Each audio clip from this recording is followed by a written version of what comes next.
नमस्कार दोस्तों, स्वागत है आप सबका हमारे नए वीडियो में। मैं हूं सचिन चौरसिया, आप देख रहे हैं द इन्फॉर्मर। जैसा कि आप जानते हैं कि सीटेट जनवरी 2024 का जो एग्जाम है वो 21 जनवरी 2024 को ही होना है। ठीक है, तो यहाँ पे लास्ट डेज में हम क्या कर सकते हैं ये जान लेते हैं। तो यहाँ पे सबसे पहले करना क्या है लास्ट डेज में कि रिवीजन करना है, पीवाईक्यूज लगाने हैं, एनालिसिस करना है और पैसेज सॉल्व करना है। ठीक, तो कहने का मतलब है कि रिवीजन तो करना है, लेकिन किस चीज़ का करना है? पीवाईक्यूज करने हैं, एनालिसिस करना है, पैसेज करना है। अगर हम लास्ट डेज में इतना कर लेते हैं तो आराम से हमारा 100 प्लस स्कोर आराम से हो सकता है, अगर हमने कुछ भी नहीं पढ़ा है अभी तक। तो यहाँ पे बताएंगे कि रिवीजन कैसे करना है। तो रिवीजन सबसे पहले करना कैसे है, आपको क्या करना है, पीवाईक्यूज लगाने हैं और मॉक टेस्ट लगाना है। ठीक, सबसे पहले पीवाईक्यूज लगाने। पीवाईक्यूज कौन से लगाने हैं? जो अगस्त में 2023 में परीक्षा हुई थी सीटेट की, उसके पीवाईक्यूज पेपर 1 और पेपर 2 लगा लेना है।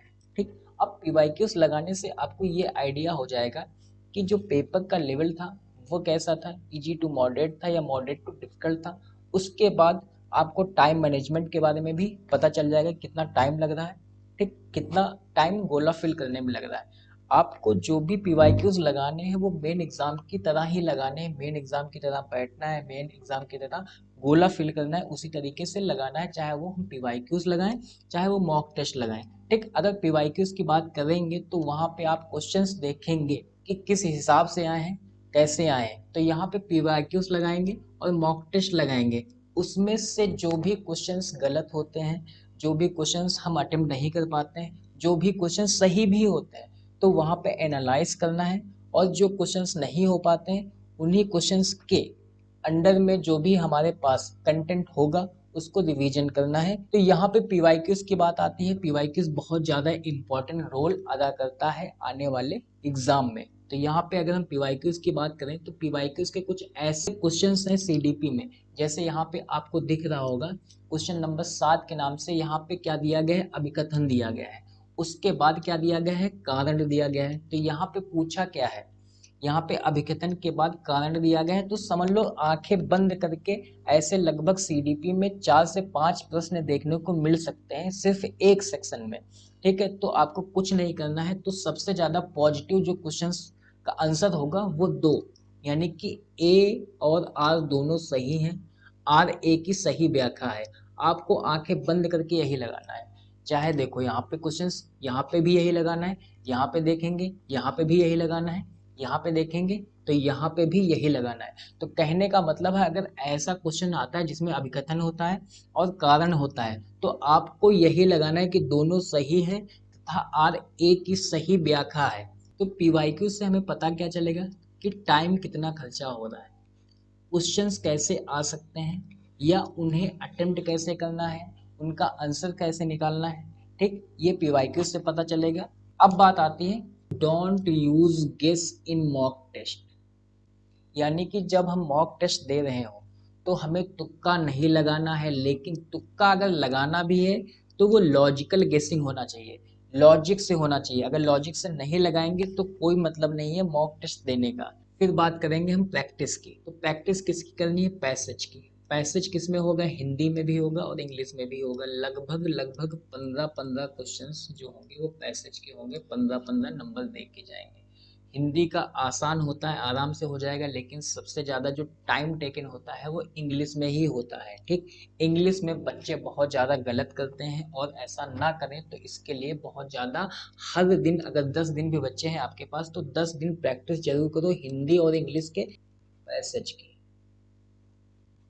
अब यहाँ पे बात करेंगे कि पेपर 1 और पेपर 2 की सेम स्ट्रेटेजी रहेगी, बिल्कुल सेम स्ट्रेटेजी रहेगी। लेकिन यहाँ पे जैसे सब्जेक्ट मैथ पेपर 1 में होता है, मैथ और ईवीएस, ये इसमें डिफरेंस होता है। पेपर 2 में क्या हो जाता है, सोशल साइंस हो जाता है, जिसको हम एसएसटी शॉर्टकट में कहेंगे, और मैथमेटिक्स और साइंस रहता है।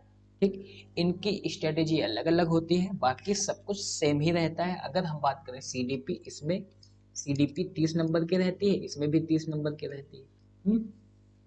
और हिंदी इसमें आती है, इंग्लिश भी आती है, तो हिंदी इंग्लिश इसमें भी आती है।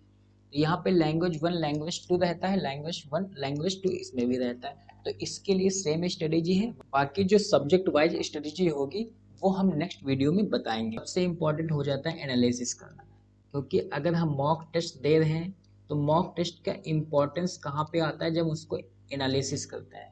तो एनालिसिस में हम अटेम्प्ट करते हैं या तो क्वेश्चन या तो नहीं करते, कोई भी मॉक टेस्ट देते हैं तो अटेम्प्ट क्वेश्चन में हमारा राइट भी होगा रॉन्ग भी होगा। तो राइट भी हमें एनालिसिस करना है कि हमने क्वेश्चंस किया है, पर एकदम श्योर तो होंगे नहीं। जब श्योर है तब भी एनालिसिस करना है, श्योर नहीं है जो गेस करके किया है उसको भी एनालाइज करना है।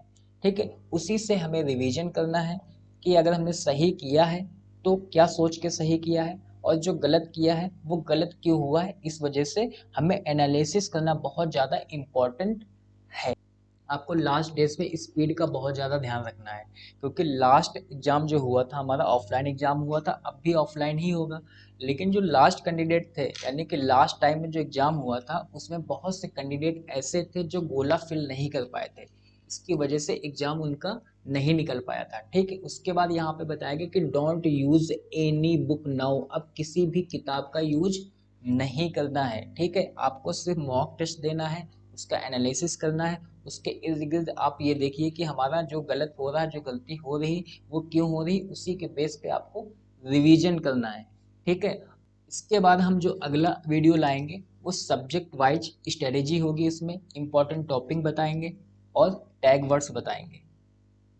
बाकी अगर वीडियो पसंद आता है इस वीडियो को लाइक कर दें, कमेंट करके हमें बताएं और शेयर भी कर दें अपने दोस्तों के साथ। जो लोग चैनल पर नए हैं वो लोग चैनल को सब्सक्राइब कर लें, बेल आइकन प्रेस कर लें, और जिनको पीडीएफ चाहिए किसी भी इंफॉर्मेशन का जो भी टीचिंग एग्जाम से रिलेटेड रहती हैं उसका लिंक जो टेलीग्राम चैनल का है वो हम डिस्क्रिप्शन में दे देंगे, उसको जाके ज्वाइन कर लीजिए। अभी तो मिलते हैं नेक्स्ट वीडियो में, तब तक ले जाए दोस्तों।